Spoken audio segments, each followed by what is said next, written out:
స్నానం అయిపోగానే బట్టలన్నీ ఆరేసి అయితే తినడానికైతే వెళ్ళినాము.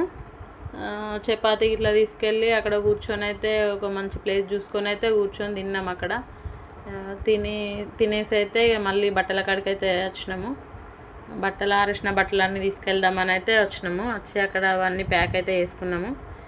మా ఆయన అయితే నేను సర్దితే బాగా అవుతాయి అని అన్నీ మంచిగా అదేం దానికి మంచిగా అయితే కూర్చొని సర్దుతున్నాడు. నేనైతే ఇక అన్నీ మడత పెట్టి అయితే ఇచ్చిన, అన్నీ ఒక కవర్లో పెట్టి ఫోల్డ్ చేసి అయితే ఇచ్చేసిన. ఇక్కడ కూర్చొని అందులో కొన్ని ఇంట్లో కొన్ని అయితే 2 బ్యాగులు సెట్ చేసిండు. పిల్లలు అయితే ఇక మంచిగా బ్యాగులు ఒకటి వేసుకున్నారు. మేమైతే వాటిగానే అయితే వచ్చినాము. పిల్లలు పెద్ద నుంచి అయితే నాకు ఇవైతే టెన్షన్స్ అన్నీ పోయినాయి. మంచిగా అయితే ఎటు పోయినా ఫ్యామిలీ ట్రిప్ మంచిగా అనిపిస్తుంది. పిల్లలు చిన్నగా ఉన్నప్పుడు అయితే ఎటు పోతారో ఎటు పడతారో ఎట్లా అని అయితే ఎవరికైనా టెన్షన్ ఉంటుంది కదా, అట్లా అయితే టెన్షన్ ఉండేది. ఇప్పుడైతే మంచిగా ఎలాంటి ఇబ్బంది లేకుండా ఫ్యామిలీ ట్రిప్స్ అయితే మంచిగా ఎత్తున్నాము. ఎటు టూర్ ఎటు వెళ్ళినా కానీ నాకైతే టెన్షన్ లేకుండా వాళ్ళైతే మంచిగా చూసుకుంటారు. ఇక వాళ్ళే బ్యాగ్స్ వేసుకొని పోతారు. అట్లనే రిటర్న్లో కూడా మంచిగా బ్యాగులు వాళ్ళే తీసుకొని వాళ్ళైతే వచ్చిర్రు.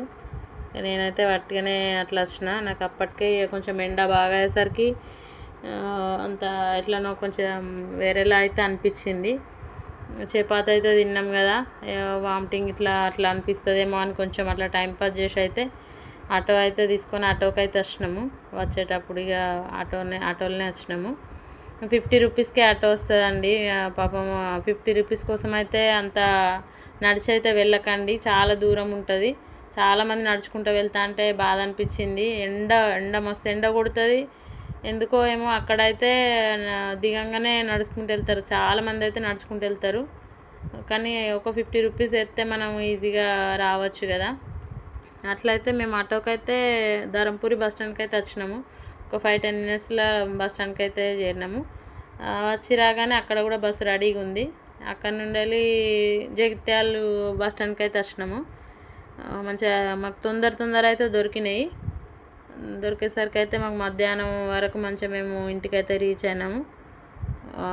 ఇక్కడ జగిత్యాల బస్ స్టాండ్కి వచ్చినాము. జగిత్యాల బస్ స్టాండ్ నుండి వెళ్ళి రాగానే మళ్ళీ కరీంనగర్ బస్సు అయితే ఉన్నది. మంచిగా అయితే అవైలబుల్ ఉన్నాయి బస్సులు అయితే, మంచిగా అనిపించింది. అక్కడ నుండి వెళ్ళి కరీంనగర్ బస్ అయితే ఎక్కినాము. రాంగ ఎక్స్ప్రెస్లో ఎక్కేసరికి మాకు ఈజీగా అయితే మంచిగా చేరినాం ఇంటికి. 2:30 అయింది. ఇంటికి వచ్చేసరికి అయితే 2:30 అట్లా అయింది. ఇట్లా ఇబ్బంది అయితే ఏమనిపించలే, మంచిగా పోయి మంచిగా అయితే వచ్చినాము. జాగ్రత్తగా అయితే వెళ్ళి రండి ఎవరు వెళ్ళినా కానీ. Thank you for watching.